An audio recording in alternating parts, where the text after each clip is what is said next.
Iran में इमाम मेहदी पैदा हो चुके हैं। हालिया दिनों में सोशल मीडिया पर यह खबर तेजी से गर्दिश कर रही है कि ईरान में इमाम मेहदी की पैदाइश हो चुकी है और उनके जल्द ज़हूर की पेशगोइयां की जा रही हैं। ये दावा मुख्तलिफ प्लेटफॉर्म्स पर वायरल हो रहा है और लाखों लोग इस बारे में बात कर रहे हैं। कुछ लोग तो ये कह रहे हैं कि खुरासान की तरफ से स्याह झंडे उठ चुके हैं और मशरिक से निजात दहिंदा का ज़हूर करीब है। सोशल मीडिया पर तस्वीर, वीडियोस और मुबैना पेशगोइयां शेयर की जा रही हैं। ट्विटर, फेसबुक, इंस्टाग्राम और व्हाट्सएप पर यह खबर आग की तरह फैल रही है। लोग ये समझ रहे हैं कि शायद वाकई वो वक्त आ गया है जिसका इंतजार सदियों से किया जा रहा है। कुछ लोग ये दावे कर रहे हैं कि उन्हें ख्वाब में बताया गया, कुछ कहते हैं कि फलां बुजुर्ग ने पेशगोई की थी और कुछ ये कह रहे हैं कि मौजूदा आलमी हालात इमाम मेहदी के ज़हूर की वाज़ेह अलामात हैं। कुछ वीडियोज़ में तो ये भी दिखाया जा रहा है कि ईरान के किसी मखसूस शहर में नूरानी रोशनियां देखी गई हैं और लोगों ने अजीब व गरीब आवाज़ें सुनी हैं। बाज़ लोग मशरिक़ वुस्ता में जारी जंगों और तनाज़ात को इमाम मेहदी के ज़हूर से जोड़ रहे हैं और कह रहे हैं कि ये सब क़यामत की निशानियां हैं। लेकिन रुकिए, ज़रा ठहरिए और सोचिए, क्या वाकई ये सब कुछ इतना आसान है कि इमाम मेहदी के ज़हूर का मामला इतना सादा है कि सोशल मीडिया पर कोई पोस्ट कर दे और हम मान लें? क्या वाकई ऐसी खबरों को कबूल करने का यही इस्लामी तरीका है? आखिर इमाम मेहदी कौन है? उनके ज़हूर की असल अलामात क्या हैं? क्या वाकई कुरान और हदीस में ईरान का जिक्र इमाम मेहदी की जाए पैदाइश के तौर पर आया है? और सबसे अहम सवाल यह है कि ऐसी खबरों को मानने का शरई मयार क्या है? क्या हमने ये सोचा है कि ऐसी अफवाहें फैलाने का क्या हुक्म है? आज हम इन तमाम सवालात का तफसील से जायजा लेते हैं और देखते हैं कि क्या हकीकत है और हमें क्या करना चाहिए। इस्लाम ने गैबी उमूर और अकीदे से मुताल्लिक मामलात में इंतहाई एहतियात और तहकीक की तालीम दी है। कुरान मजीद में सूरह अल-हजरात की आयत नंबर 6 में अल्लाह ताला ने फरमाया कि ईमान वालो, अगर कोई फासिक तुम्हारे पास कोई खबर लेकर आए तो तहकीक कर लो, कहीं ऐसा ना हो कि तुम कौम को नादानी में नुकसान पहुंचा दो और फिर अपने किए पर नादिम हो। यह आयत हर मुसलमान पर यह जिम्मेदारी आयद करती है कि वो किसी भी खबर को बगैर तस्दीक के आगे ना बढ़ाए, खासतौर पर जब मामला अकीदे से मुताल्लिक हो। यह आयत हमें सिखाती है कि हर खबर को परखना ज़रूरी है, उसके मंबे को देखना ज़रूरी है और उसकी तस्दीक करना ज़रूरी है। रसूल अकरम सल्लल्लाहु अलैहि वसल्लम ने सही मुस्लिम में मरवी हदीस में फरमाया कि इंसान के झूठा होने के लिए यही काफ़ी है कि वो हर सुनी सुनाई बात बयान कर दे। यह हदीस वाज़े तौर पर हमें मुतनब्बह करती है कि बगैर तहकीक के अफवाहों को फैलाना गुनाह है, चाहे वो नेक नियति से ही क्यों ना हो। यह हदीस इस बात की तरफ इशारा करती है कि जो शख्स बगैर तस्दीक के हर बात को आगे फैलाता है वो झूठों की सफ में शुमार होता है। आजकल के सोशल मीडिया के दौर में यह हदीस और भी ज्यादा अहमियत इख्तियार कर जाती है, क्योंकि एक क्लिक से एक खबर लाखों लोगों तक पहुंच जाती है। गैबी उमूर के बारे में इस्लामी उसूल यह है कि सिर्फ कुरान और हदीस की मुस्तनद नसूस ही काबिल कबूल हैं। किसी शख्स के ख्वाब, कश्फ या जाती दावों की कोई शरई हैसियत नहीं, खासतौर पर जब मामला इमाम मेहदी जैसे अहम अकीदे से मुताल्लिक हो। अगर कोई शख्स ये दावा करे कि उसे वही या इल्हाम हुआ है तो ये खुद ही उसके दावे की तरदीद है, क्योंकि नबी करीम सल्लल्लाहु अलैहि वसल्लम के बाद वही का सिलसिला खत्म हो चुका है। अल्लाह ताला ने सूरह अल-अहज़ाब की आयत नंबर 40 में वाज़ेह फरमा दिया कि मोहम्मद सल्लल्लाहु अलैहि वसल्लम तुम्हारे मर्दों में से किसी के बाप नहीं, लेकिन अल्लाह के रसूल और खातमुन नबीयीन हैं। इमाम मेहदी का अकीदा इस्लाम में इंतहाई अहमियत का हामिल है और यह आखिरी ज़माने की बड़ी निशानियों में से एक है। लेकिन पहले ये समझना ज़रूरी है कि इमाम मेहदी का तस्वुर क्या है और क्यों उनका ज़हूर इतना अहम समझा जाता है। इमाम मेहदी वो शख्स होंगे जो आखिरी ज़माने में ज़ाहिर होंगे और पूरी दुनिया में अदल इंसाफ कायम करेंगे। उनके दौर में इस्लाम को गलबा हासिल होगा, मुसलमान मुत्तहिद होंगे, जुल्म जौर का खात्मा होगा और दुनिया में अमन व सुकून कायम होगा। उनका ज़हूर अल्लाह की रहमत और मुसलमानों के लिए खुशखबरी होगा। यह हकीकत वाज़ेह है कि कुरान मजीद में इमाम मेहदी का नाम या उनका बराह रास्त जिक्र नहीं मिलता। कुरान में आखिरी ज़माने के वाक़यात, दज्जाल, याजूज माजूज और हज़रत ईसा अलैहिस्सलाम के नुज़ूल के इशारात मौजूद हैं, लेकिन इमाम मेहदी की तसरीह का जिक्र नहीं। अलबत्ता कुछ मुफस्सिरीन ने बाज़ आयात की तफसीर में इमाम मेहदी का जिक्र किया है, लेकिन ये तफसीरी इज्तिहादात हैं, न कि कुरान की सरही नस। इसलिए इमाम मेहदी के बारे में बुनियादी माखूज़ अहादीस नबवियाँ हैं और उन्हीं पर हमें इन्हिसार करना चाहिए। सूरह तौबा की आयत नंबर 33 में अल्लाह ताला ने फरमाया कि वही है जिसने अपने रसूल को हिदायत और दीन के हक के साथ भेजा ताकि उसे तमाम अदियान पर गालिब कर दे, खा मुशरिकों को ये बात नागवार ही क्यों ना हो। उलमा की एक जमात का कहना है कि दीन का ये मुकम्मल गलबा हज़रत ईसा अलैहिस्सलाम के नुज़ूल और इमाम मेहदी के दौर में होगा। यह अल्लाह का वादा है और अल्लाह का वादा कभी झूठा नहीं होता, लेकिन ये भी याद रहे कि ये तफसीली राय है, न कि कुरान की वाज़ेह नस। हदीस मुबारका में इमाम मेहदी का तफसीली जिक्र मिलता है। रसूलुल्लाह सल्लल्लाहु अलैहि वसल्लम ने सुनन नबी दाऊद और सुनन तिरमिजी में मरवी हदीस में फरमाया कि दुनिया खत्म नहीं होगी यहाँ तक कि अरबों पर मेरे अहले बैत में से एक शख्स हुकूमत करेगा जिसका नाम मेरे नाम के मुवाफिक होगा।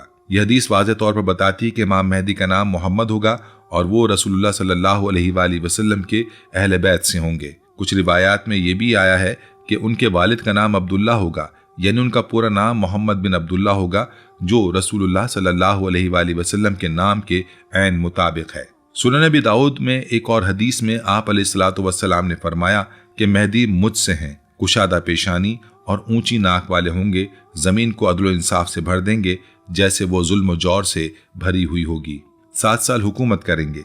इस हदीस में इमाम मेहदी की जिस्मानी सिफात, उनके अजीम मिशन और उनके दौरे हुकूमत की मुद्दत बयान हुई है। कुशादा पेशानी का मतलब यह है कि उनकी पेशानी चौड़ी होगी और ऊंची नाक का मतलब है कि उनकी नाक खूबसूरत और नुमाया होगी।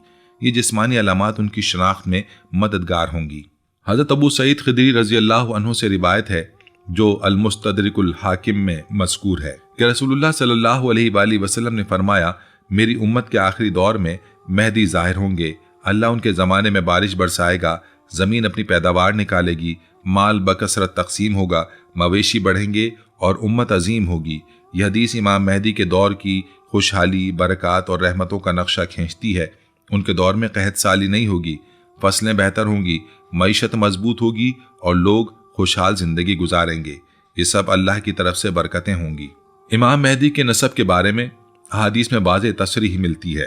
हज़रत उम्मे सलमा रज़ी अल्लाह अन्हा से रिवायत है, जो सुनन नबी दाऊद और सुनन इब्न माजा में मज़कूर है, कि नबी अलैहिस्सलातु वस्सलाम ने फरमाया कि मेहदी मेरी इतरत में से हैं, फातिमा की औलाद में से हैं।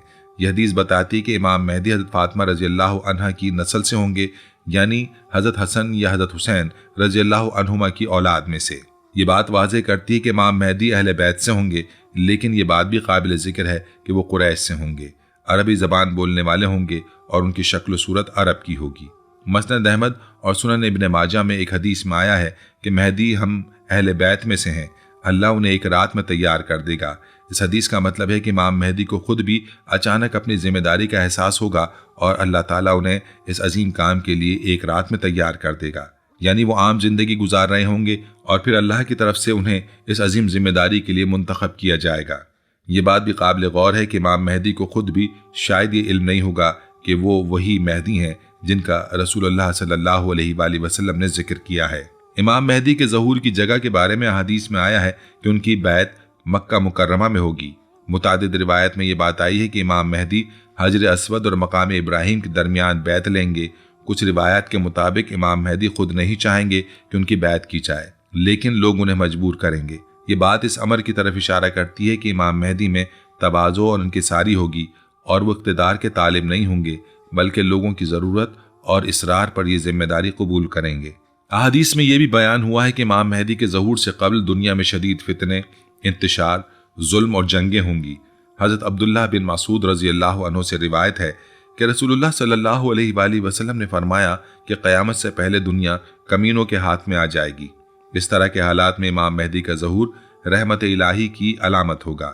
दुनिया में जब जुल्म अपनी इंतहा को पहुंच जाएगा, जब कमज़ोरों पर जुल्म हो रहा होगा, जब हक को दबाया जा रहा होगा, जब फितने फैल रहे होंगे, तब अल्लाह ताला इमाम मेहदी को भेजेगा जो उन तमाम मुश्किलात का हल होंगे। हज़रत हुज़ैफा बिन यमान रज़ी अल्लाह अन्हु से रिवायत है, जो सुनन इब्न माजा में मज़कूर है, कि रसूलुल्लाह सल्लल्लाहु अलैहि वसल्लम ने फरमाया कि मेहदी मुड़ेंगे और ईसा बिन मरियम नाजिल हो चुके होंगे। तो मेहदी कहेंगे कि आगे बढ़िए और हमें नमाज पढ़ाएं, लेकिन ईसा अलैहिस्सलाम कहेंगे कि नमाज आपके लिए खड़ी की गई है, आप हमें नमाज पढ़ाएं। यह हदीस इंतहाई अहम है, क्योंकि ये साबित करती है कि इमाम मेहदी के दौर में हज़रत ईसा अलैहिस्सलाम का नुज़ूल होगा और दोनों मिलकर दज्जाल के खिलाफ जंग करेंगे। हज़रत ईसा अलैहिस्सलाम इमाम मेहदी की इमामत को तस्लीम करेंगे और उनके पीछे नमाज पढ़ेंगे, जो इस उम्मत के शर्फ और अजमत की दलील है। ये वाक़या बताता है कि इमाम मेहदी नबी नहीं होंगे, बल्कि एक सालेह मुसलमान और खलीफा होंगे। वो शरीयत के पाबंद होंगे, कुरान और सुन्नत के मुताबिक हुकूमत करेंगे और अल्लाह के दीन को कायम करेंगे। حضرت عیسیٰ علیہ السلام کا ان کے پیچھے نماز پڑھنا اس بات کی دلیل ہے کہ امت محمدیہ کی شریعت قیامت تک قائم رہے گی اور حضرت عیسیٰ علیہ السلام بھی اسی شریعت کے مطابق عمل کریں گے۔ یہ اس امت کی فضیلت اور عظمت کو ظاہر کرتا ہے۔ امام مہدی اور قیامت کی دیگر بڑی نشانیوں کے درمیان گہرا تعلق ہے۔ احادیث سے معلوم ہوتا ہے کہ امام مہدی کا ظہور، دجال کا خروج، حضرت عیسیٰ علیہ السلام کا نزول، یاجوج ماجوج کا ظہور اور دیگر بڑی نشانیاں تقریباً ایک ہی دور میں رونما ہوں گی۔ یہ سب قیامت کے قریب آنے کی علامات ہیں۔ یہ نشانیاں ایک دوسرے سے جڑی ہوئی ہیں اور ایک کے بعد دوسری آئے گی۔ رسول اللہ صلی اللہ علیہ وآلہ وسلم نے مسند احمد میں مروی حدیث میں فرمایا کہ قیامت سے پہلے تاریک رات کے ٹکڑوں جیسے فتنے ہوں گے۔ یہ فتنے امام مہدی کے ظہور سے پہلے ہوں گے اور پھر امام مہدی کا ظہور ان فتنوں سے نجات کا ذریعہ بنے گا۔ یہ فتنے اتنے سخت ہوں گے کہ انسان صبح مومن ہوگا اور شام کو کافر ہو جائے گا۔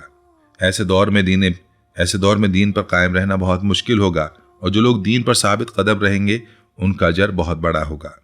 دجال کے بارے میں رسول اللہ صلی اللہ علیہ وآلہ وسلم نے تفصیل سے بیان فرمایا کہ دجال سب سے بڑا فتنہ ہوگا جو حضرت آدم علیہ السلام کی تخلیق سے لے کر قیامت تک ہوگا۔ حضرت انس رضی اللہ عنہ سے صحیح بخاری میں روایت ہے کہ رسول اللہ صلی اللہ علیہ وآلہ وسلم نے فرمایا، کوئی نبی نہیں بھیجا گیا مگر اس نے اپنی امت کو کانے جھوٹے سے ڈرایا۔ دجال کے خلاف امام مہدی اور حضرت عیسیٰ علیہ السلام مل کر جنگ کریں گے۔ دجال کی موت حضرت عیسیٰ علیہ السلام کے ہاتھوں ہوگی جیسا کہ احادیث میں آیا ہے۔ امام مہدی کے دور میں مسلمانوں کی عظیم فتوحات ہوں گی۔ روایات میں آتا ہے کہ قسطنطنیہ فتح ہوگا، روم فتح ہوگا اور اسلام پوری دنیا میں پھیل جائے گا۔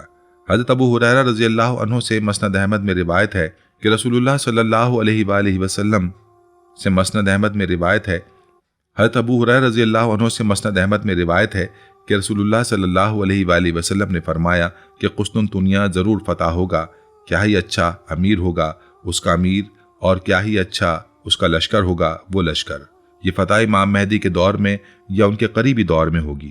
امام مہدی کے دور میں مال کی اتنی کثرت ہوگی کہ لوگ لینے سے انکار کریں گے۔ حضرت ابو سعید خدری رضی اللہ عنہ سے صحیح بخاری میں روایت ہے کہ مال اتنا کثیر ہوگا کہ آدمی کو 100 دینار دیے جائیں گے اور وہ ناراض رہے گا کیونکہ اسے لگے گا کہ یہ کم ہے۔ یہ دور امن، خوشحالی اور برکت کا دور ہوگا۔ لوگ خوش ہوں گے، کوئی بھوکا نہیں ہوگا، کوئی محتاج نہیں ہوگا اور سب کو ان کا حق ملے گا۔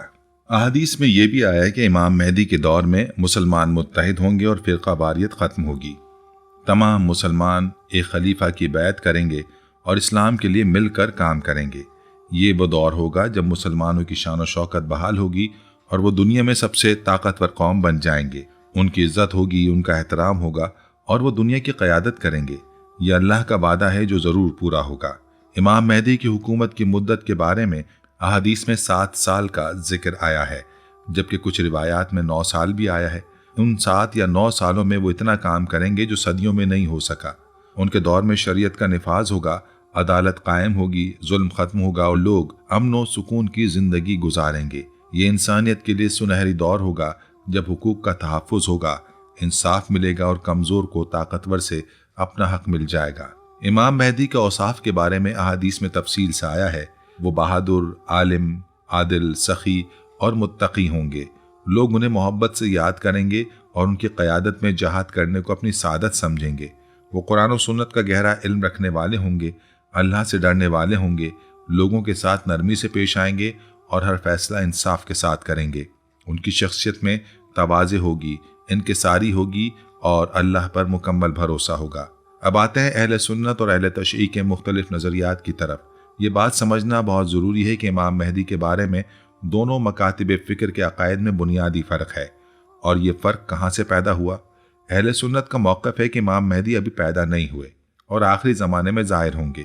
یہ موقف جمہور اہل سنت علماء کا ہے جو احادیث کے ظاہری مفہوم پر مبنی ہے۔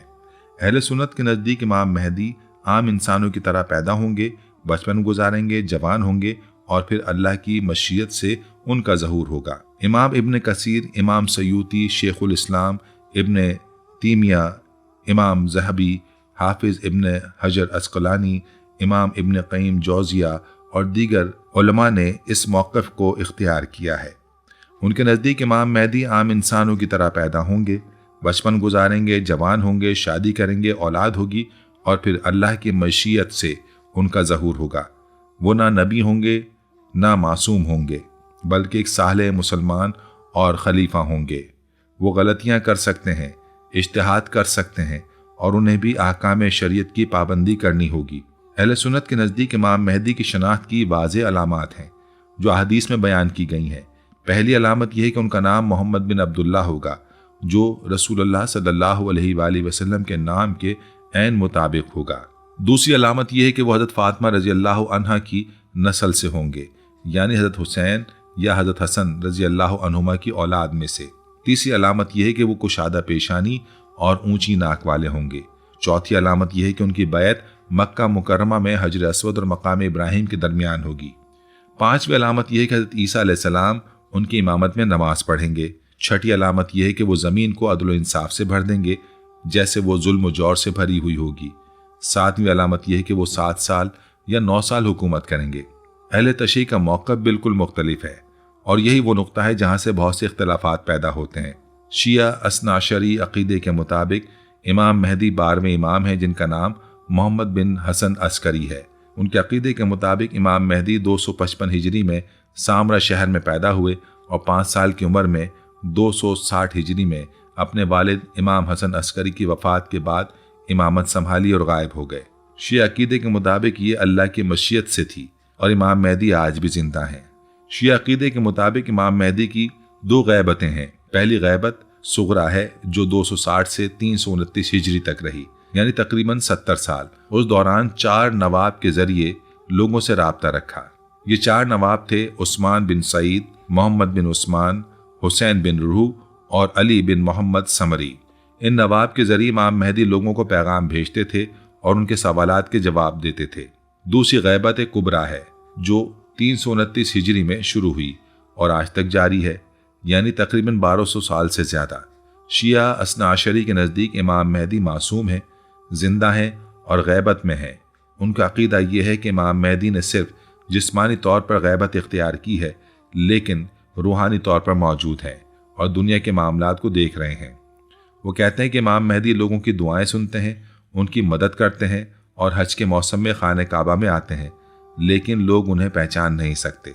जब अल्लाह को मंजूर होगा तो वो ज़ाहिर होंगे और पूरी दुनिया में अदल इंसाफ कायम करेंगे। शिया अक़ीदे के मुताबिक इमाम मेहदी की उम्र अब तकरीबन 1200 साल से ज़ायद हो चुकी है। वो कहते हैं कि अल्लाह ताला ने उन्हें ख़ास तौर पर ज़िंदा रखा हुआ है, जैसे हज़रत ख़िज़र अलैहिस्सलाम को ज़िंदा रखा और जैसे हज़रत इदरीस अलैहिस्सलाम को उठा लिया। वो सूरतुल अंबिया की आयत नंबर 34 की तावील करते हैं। अल्लाह ताला ने फरमाया कि हमने आपसे पहले किसी इंसान को हमेशगी नहीं दी। वो कहते हैं कि यह आयत हमेशगी की नफ़ी करती है, तवील उम्र की नहीं। अहले सुन्नत की अक्सरियत इस मौक़िफ़ से सख्ती से इत्तफ़ाक़ नहीं करती और इसे अहादीस के ख़िलाफ़ करार देती है।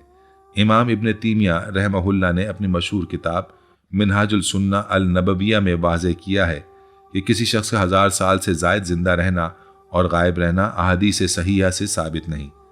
उन्होंने तफसील से इस मौजू पर लिखा है कि शिया अक़ायद का इल्मी रद्द क्या है। उन्होंने कहा कि यह अक़ीदा ना तो कुरान से साबित है, न हदीस से और ना ही अक़ल इसे कबूल करती है।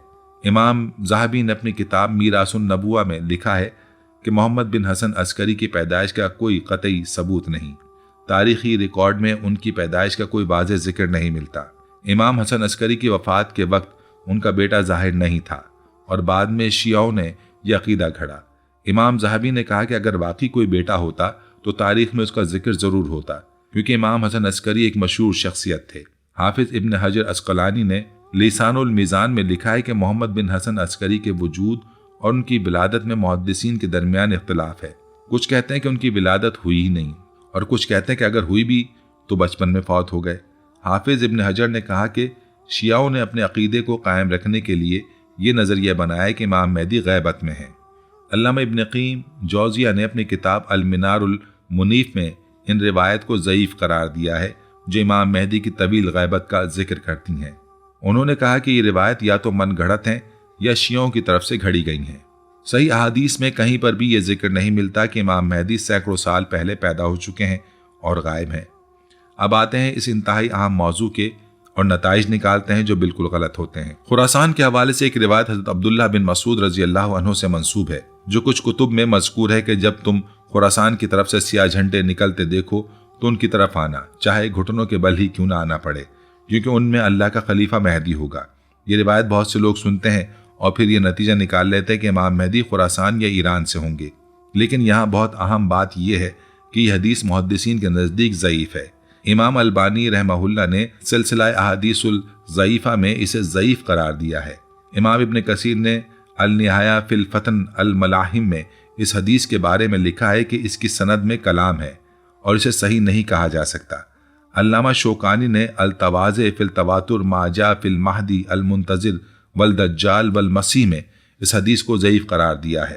دوسری اہم بات یہ کہ اگر اس حدیث کو صحیح مان بھی لیا جائے، جو کہ درست نہیں ہے، تو بھی اس کا مطلب یہ نہیں کہ امام مہدی خراسان یا ایران میں پیدا ہوں گے، بلکہ اس کا صحیح مطلب یہ ہے کہ ان کے مددگار اور لشکر اس علاقے سے آئیں گے۔ احادیث صحیحہ سے تو یہ بات بالکل واضح ہے کہ امام مہدی کا ظہور مکہ مکرمہ میں ہوگا، ان کی بیعت مکہ میں ہوگی اور وہیں سے ان کی حکومت کا آغاز ہوگا۔ حضرت ثوبان رضی اللہ عنہ نے سنن ابن ماجہ میں ایک روایت ہے، حضرت ثوبان رضی اللہ عنہ سے سنن ابن ماجہ میں ایک روایت ہے کہ تمہارے خزانے کے پاس 3 لوگ لڑیں گے، سب خلیفہ کے بیٹے ہوں گے، پھر کسی ایک کو بھی نہیں ملے گا، پھر مشرق کی طرف سے سیاہ جھنڈے نکلیں گے۔ یہ حدیث بھی مختلف روایات میں آئی ہے اور اس کی تشریح میں علماء کا اختلاف ہے۔ کچھ کہتے ہیں کہ امام مہدی کے دور کی بات ہے، کچھ کہتے ہیں کہ یہ ان سے پہلے کی بات ہے۔ تیسری اہم بات یہ کہ خراسان ایک وسیع علاقہ تھا جو صرف ایران تک محدود نہیں تھا۔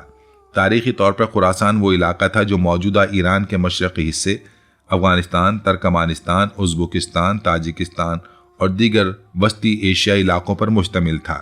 یہ ایک بہت بڑا علاقہ تھا جس میں کئی شہر اور ملک آتے تھے، لہٰذا اسے صرف موجودہ ایران تک محدود کرنا تاریخی اور جغرافیائی لحاظ سے بالکل غلط ہے۔ اگر یہ روایت صحیح بھی ہو تو اس کا مطلب پورا وسیع علاقہ ہو سکتا ہے کہ نہ صرف موجودہ ایران۔ چوتھی بات یہ کہ ایران کے ساتھ منسلک خاص طور پر بعض روایت شیعہ کتب میں ملتی ہیں جن میں کہا گیا ہے کہ امام مہدی کے ظہور میں ایرانی اور فارسیوں کا خاص کردار ہوگا، لیکن اہل سنت کی معتبر کتب میں ایسی کوئی صحیح روایت نہیں جو یہ کہے کہ امام مہدی کی پیدائش ایران میں ہوگی یا وہ ایرانی نسل سے ہوں گے۔ اہل سنت کی کسی بھی معتبر کتاب میں ایسا ذکر نہیں ملتا۔ پانچویں اہم بات یہ کہ احادیث صحیحہ سے تو یہ بالکل واضح طور پر ثابت ہے کہ امام مہدی قریش سے ہوں گے، عربی زبان بولنے والے ہوں گے، حضرت فاطمہ کی اولاد میں سے ہوں گے اور ان کی بیعت مکہ میں ہوگی۔ رسول اللہ صلی اللہ علیہ وآلہ وسلم نے مسند احمد میں مروی حدیث میں فرمایا کہ امام قریش سے ہوں گے۔ یہ حدیث بالکل صاف اور واضح ہے کہ امام مہدی قریش سے ہوں گے، نہ کہ ایرانیوں سے۔ چھٹی بات یہ کہ مشرق سے اٹھنے والے جھنڈوں کے بارے میں جو روایات ہیں ان میں سے اکثر کی صحت مشکوک ہے۔ علامہ ابن قیم جوزیہ نے المنار المنیف فی الصحیح والضعیف میں ان میں سے بہت سی روایات کو ضعیف یا موضوع قرار دیا ہے۔ انہوں نے کہا ہے کہ یہ روایت یا تو ضعیف راویوں سے مروی ہے یا پھر ان میں کوئی متروک راوی ہے، لہٰذا ان روایات پر بھروسہ کرنا اور ان سے نتائج نکالنا درست نہیں۔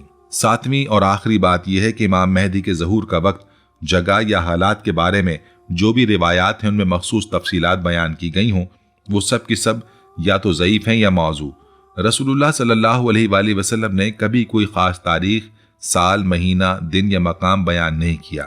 آپ علیہ الصلوۃ والسلام نے صرف عمومی علامات بتائیں اور یہ فرمایا کہ امام مہدی آخری زمانے میں ظاہر ہوں گے جب دنیا ظلم و جور سے بھری ہوگی۔ اب سوال یہ کہ موجودہ دور میں یہ افواہیں کیوں پھیل رہی ہیں اور اس کے پیچھے کیا مقاصد ہو سکتے ہیں؟ اس کی کئی وجوہات ہو سکتی ہیں جن کو سمجھنا ضروری ہے۔ پہلی وجہ یہ ہے کہ مسلم امہ اس وقت سخت مشکلات سے گزر رہی ہے۔ فلسطین، شام، عراق، یمن، کشمیر، میانمار اور دیگر جگہوں پر مسلمانوں پر ظلم ہو رہا ہے۔ مسلمانوں کو قتل کیا جا رہا ہے، ان کے گھر اجاڑے جا رہے ہیں، ان کی عزتیں لوٹی جا رہی ہیں اور دنیا خاموش تماشائی بنی ہوئی ہے۔ ایسے حالات میں لوگ کسی نجات دہندہ کی تلاش میں رہتے ہیں اور یہی مایوسی ان کو ایسے جھوٹے دعووں کا شکار بنا دیتی ہے۔ لوگ سوچتے ہیں کہ شاید امام مہدی آ جائیں تو یہ سب مشکلات ختم ہو جائیں گی۔ مسلمانوں کی ذمہ داری ہے کہ وہ ایسی افواہوں سے بچیں، انہیں پھیلانے میں حصہ نہ لیں، علم حاصل کریں، اپنے اعمال کی اصلاح کریں اور امام مہدی کے ظہور کے انتظار میں نیک کام کرتے رہیں۔ امام مہدی یقیناً ظاہر ہوں گے، لیکن ان کے ظہور کا وقت اللہ کے علم میں ہے۔ جب اللہ کو منظور ہوگا تو امام مہدی ظاہر ہوں گے اور ہمارا کام یہ ہے کہ ہم اس وقت کے لیے تیار رہیں۔ اللہ تعالی ہمیں صحیح راستے پر چلنے کی توفیق عطا فرمائے، ہمیں علم اور علم کی دولت سے نوازے، ہمیں امام مہدی کے لشکر میں شامل کرے اور ہمیں دنیا اور آخرت کی بھلائی عطا فرمائے۔ آمین ثم آمین۔